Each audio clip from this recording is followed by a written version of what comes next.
महाराष्ट्रातील सोलापूर जिल्ह्यातील पंढरपूर येथून मोठी बातमी. पंढरपूर महसूल विभागात भ्रष्टाचार मोठ्या प्रमाणात वाढला आहे. लाचलुचपत प्रतिबंधक विभागाच्या वारंवार होणाऱ्या कारवाईमुळे भ्रष्टाचाराचे थर उघड होत आहेत. पंढरपूर येथून येणारी ब्रेकिंग न्यूज.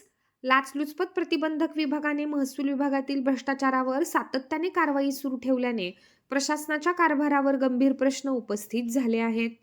एसीबीने वारंवार छापे टाकूनही परिस्थिती तशीच आहे.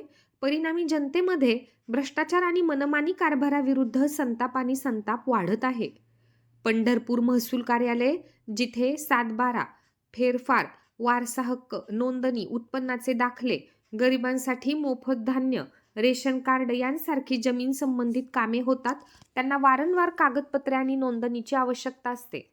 देणगी दिल्याशिवाय कोणतीही कागदपत्रे पुढे सरकत नाहीत, असा नागरिकांचा आरोप आहे. निराश नागरिक प्रश्न उपस्थित करीत आहेत. जर लाचलुचपत प्रतिबंधक विभाग कारवाई करत असेल तर भ्रष्टाचार का संपत नाही? लाचलुचपत प्रतिबंधक विभाग कारवाई करतो, पण वरिष्ठ अधिकाऱ्यांच्या मनमानीपणावर त्याचा काहीही परिणाम होत नाही.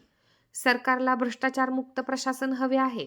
तथापि भ्रष्टाचार हा केवळ व्यक्तींपुरता मर्यादित नाही, तर तो व्यवस्थेत इतका खोलवर रुजलेला आहे की तो त्याचा अविभाज्य भाग बनला आहे.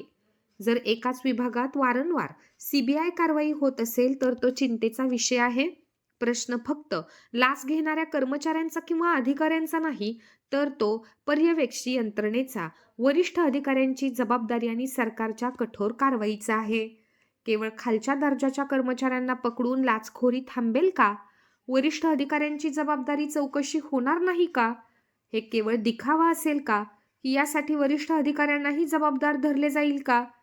सामान्य नागरिक चिंतेत आहेत आणि पुढे काय कारवाई केली जाते हे जाणून घेण्यास उत्सुक आहेत. चालू घडामोडींचे अपडेट्स जाणून घेण्यासाठी आपल्या जय श्रीराम भारत न्यूज 15/12ला नक्की सबस्क्राईब करा. लाईक करा, शेअर करा व कमेंट देखील करा. Bell icon